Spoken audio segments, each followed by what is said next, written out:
Halo guys, balik lagi bersama host magang Jonathan di sini. Hari ini kami kedatangan keyboard dari Sades, namanya adalah Sades 10K, dan kita sebenarnya tertarik untuk review keyboardnya. Tapi setelah gua dapetin unit reviewnya, abis itu sempat bongkar-bongkar, kami memutuskan untuk melakukan sesuatu yang berbeda dan kita mencoba untuk melakukan modifikasi sama 10K dan ngelihat seberapa jauh potensi keyboard yang satu ini sebagai keyboard OEM dan mungkin dimodifikasi buat kalian yang sedikit lebih entusias, karena kita lihat sekarang market trend keyboard itu senang banget melakukan modifikasi.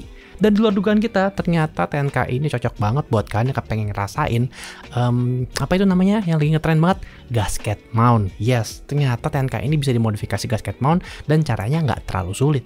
Kalau kalian penasaran gimana caranya kami bisa ngubah 10K yang satu ini jadi gasket mount, sebelum kita lanjut ke pembahasan videonya, kalau misalkan kalian baru nemu channelnya, boleh dong bantu kami untuk pencet dulu tombol subscribe-nya di bawah supaya nggak ketinggalan setiap video yang kami keluarin soal pembahasan teknologi, gadget, atau mungkin very-very lah kayak keyboard Sades yang satu ini. Dan boleh juga nyalain lonceng belnya supaya setiap kali kami ngeluarin video baru bisa langsung masuk ke notifikasi inbox kalian. Buat kalian yang mungkin udah kayak browsing di ranah YouTube, harusnya udah ngerti ya kalau Sades 10K ini udah di review banyak YouTuber lain, tapi buat kalian mungkin yang nungguin pendapat kita, gue akan memberikan ringkasan singkat karena Sades 10K itu menurut gue adalah keyboard entry level yang cukup oke bagi kalian yang pengen nyari layout 65% dan punya harga yang cukup terjangkau, karena Sades 10K ini kalau nggak salah gue lihat harga sekitar 500 ribuan, sudah menggunakan USB detachable C dan punya hot swap PCB, jadi bisa ganti switch sama keycapnya sesuai dengan keinginan kalian. Tapi setelah gue bongkar lebih jauh, ternyata kapabilitas potensi keyboard yang satu ini buat dimodifikasi ternyata lebih menarik daripada yang gue bayangkan. Apalagi setelah gue menemukan bahwa 10K ini menggunakan sistem PCB daughterboard. Hal ini sebenarnya cukup menarik perhatian gue karena gue jarang sekali ngelihat keyboard entry level yang punya desain seperti ini. Karena gue nggak tahu apakah memang Sades bikin dari OEM yang sudah didesain seperti ini supaya lebih cost efektif. Jadi sengaja atau nggak disengaja, gue nggak tahu soal alasannya. Tapi yang pasti desain ini cukup menarik dan mungkin ada beberapa dari kalian akan bertanya, apa sih itu daughterboard? Jadi biasanya kalau misalkan PCB keyboard di ranah entusias itu biasanya nggak punya satu PCB doang. Buat mereka yang mungkin memisahkan untuk motherboard yang biasanya kasih port, itu mereka punya board kedua yang bisa disebut dengan daughterboard, dan biasanya ada koneksi kabel yang menghubungkan antara PCB yang punya switch sama PCB yang mungkin menggunakan port tersebut. Jadi mau menggunakan port kayak mini, micro, atau mungkin USB Type-C. Dan Sades 10K pakai sistem daughterboard, which is menurut gue cukup menarik karena kita bisa memodifikasi sandwich atau tray mount ini jadi mounting lain. Kenapa hal itu bisa dilakukan? Karena biasanya kebanyakan OEM keyboard itu menggunakan sandwich mount karena posisi portnya itu nempel dengan PCB, mau itu di sebelah kiri atau di sebelah kanan. Dan hal itu membuat keyboard ini tidak punya fleksibilitas selain sandwich tray mount. Jadi kalau misalkan mau didesain dengan gasket mount di mana ada fleksibilitas, posisi naik turunnya itu cukup berbahaya di posisi yang colokan. Jadi harus kalian bisa tebak dong apa yang sudah kami lakukan sama keyboard yang satu ini. Karena begitu review unit langsung sampai di tangan gue, yang gue lakukan adalah mengontak siapa yang bisa bikin keyboard sandwich akrilik yang bisa punya mounting gasket. Dan gue diperkenalkan sama salah satu maker yang namanya CWD. Thank you banget CWD udah bantuin kita untuk bikin gasket mount acrylic case buat Sades 10K yang satu ini. Jadi waktu itu gue kirim, dan waktu itu karena memang Sades 10K itu desain layout baru, CWD itu butuh waktu sekitar 1-2 minggu untuk bisa menemukan layout yang pas, dan akhirnya balik sekitar ya 2 minggu kalau nggak salah ya, dan udah datang dengan peralatan diperlukan supaya gue bisa bikin mount yang satu ini menjadi gasket. Kalau kan cukup baru di dunia mechanical keyboard dan mungkin kepengen ngelakuin custom pertama kali, biasanya salah satu hal yang bisa dilakukan untuk kabur dari casing yang biasanya cukup OEM atau standar adalah dengan membuat stack acrylic case. Ini adalah salah satu case yang paling mudah dibuat dan bisa disesuaikan dengan keinginan kalian, kayak mungkin bisa nembus RGB atau mungkin punya estetik yang berbeda, atau mungkin bisa mengimplementasi mounting gasket kayak case yang dibikin sama CWD yang satu ini. Jadi gue akan jelaskan kurang lebih komponen itu ada 4 yang membuat keyboard ini bisa mengimplementasikan mounting gasket, yaitu bottom case-nya sendiri, lalu plate-nya yang menjadi salah satu kunci utama untuk bisa memberikan poron gasket. Habis itu ada middle acrylic sama akhirnya top acrylic yang bisa menutup semuanya sehingga terbuatlah keyboard ini. Bottom case biasanya menjadi bagian dengan stack akrilik paling banyak, biasanya itu terdapat kayak 3-4 lapis dan juga menggunakan kayak lapisan ekstra 4 lagi atau 3 untuk menggunakan kaki. Jadi kalau kalian bisa lihat dari samping ini total ada sekitar 7-8 lapis untuk memberikan desain estetik sama memberikan angle keyboardnya. Jadi biar keyboardnya nggak terlalu flat. Dan karena biasanya kalian menggunakan Soundedge mount, di sini jadi nggak ada mounting sama sekali. Dan tentu saja kalian harus mikirin untuk punya extra space untuk bisa naruh karena dampener foam, karena kita juga didapatkan dampener foam untuk bisa ngelengkapin keyboard yang satu ini. Habis itu di tengahnya adalah plate ini yang nanti kita gunakan untuk bisa mounting PCB-nya. Tentu saja di antara plate sama PCB juga sudah gue tambahkan foam, dan yang paling penting adalah plate-nya ini terdapat bagian yang bisa kita gunakan untuk nempelin poron gasket. Jadi biasanya gasket mount itu menggunakan bahan yang namanya poron, di mana bahannya itu cukup fleksibel untuk bisa ditekankan, jadi sehingga ada fleksibilitas ketika kalian neken keyboardnya. Dan kalian itu harus punya tempat untuk bisa neken keyboardnya, jadi kebetulan kalian harus punya kayak poron gasket D65 dari KB Defense nih, yang contohnya gue punya. Jadi untuk bisa ngelakuin ini, pastiin kalian punya bahan poron, karena nggak cuma desain dari custom acrylic case, tapi kalian juga punya bahan yang pas untuk bisa taruh. Dan kalian juga perlu middle acrylic case-nya, yaitu untuk bisa memberikan framing antara si plate gasket yang sudah tadi flexing supaya punya ruang untuk bisa bergerak naik dan turun.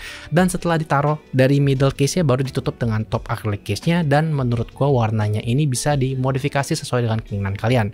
Karena zaman sekarang kalau misalkan desain acrylic case itu warnanya bisa request dari si makernya, dan CWD itu kalau nggak salah punya pilihan kayak 7-8 warna. Gue sih pilih warna yang beige, abis itu gue tutup lagi dengan frosted, jadi warnanya agak sedikit nggak bosenin, nggak semuanya total kayak bening gitu. Gue tadinya berminat untuk mengganti switch sama Sades 10K yang satu ini, karena kayaknya nggak mantap kalau udah modifikasi sampai acrylic case nggak coba gantiin kayak switch sama keycapnya. Sayangnya gue menemukan masalah karena ternyata PCB Sades 10K itu menggunakan LED yang cukup besar, sehingga akan terjadi interference atau clearance issue kalau kalian menggunakan switch yang nggak punya lubang di atasnya seperti yang didapatkan dari switchnya Sades 10K. Karena kebanyakan switch gue kebanyakan tuh nggak punya lubang, akhirnya gue memutuskan untuk nggak ganti. Jadi mohon maaf kalau misalkan tas lagi typing test suaranya tuh agak sedikit scratchy karena emang nggak gua loop.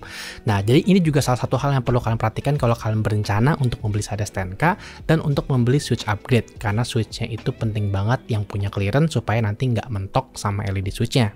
Habis itu karena gue kepengen modif Sades 10K dan gue kepengen bikin keyboardnya itu punya fitur yang lebih menarik, gue memutuskan untuk membelikan keycap transparan. Kenapa? Karena RGB dari Sades 10K ini cukup terang, jadi gue pikir kenapa nggak bikin desain keyboard yang fiturnya itu beda dari yang lain, dan tentu saja dengan memaksimalkan RGB-nya. Jadi gue kebetulan tuh punya setup keycap transparan kayak 108 keys yang pernah gue beli dari marketplace, dan gue pasang aja sama keyboard yang satu ini. Hal terakhir yang gue lakukan adalah gue ngeloop step dari bawaannya Sades 10K. Gue nggak sempat beli yang aftermarket, tapi karena kemarin waktu gue sempat nge-review keyboard sebelumnya nggak sempet kayak ngeloop stepnya dan kayak banyak yang marahin gue, akhirnya gue coba untuk bisa ngeloop stepnya at least untuk kurangin ticking sama suara scratching kalau misalkan dipencet modifier sama spacebar. Kira-kira suara kayak gimana? Silahkan denger aja typing testnya.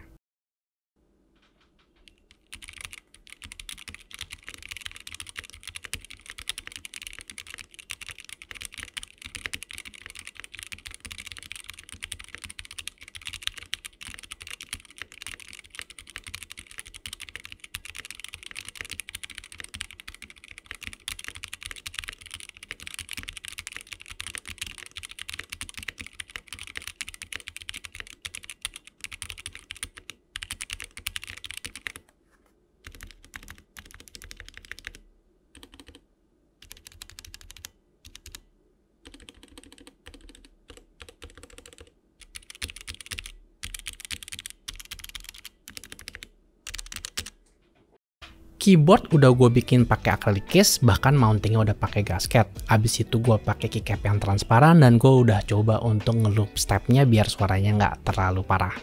Soal switchnya, sorry ya, gue nggak ada switch yang ada lubangnya, jadi you have to deal with the stock sound. Apalagi kira-kira yang bikin keyboard ini lebih meriah lagi.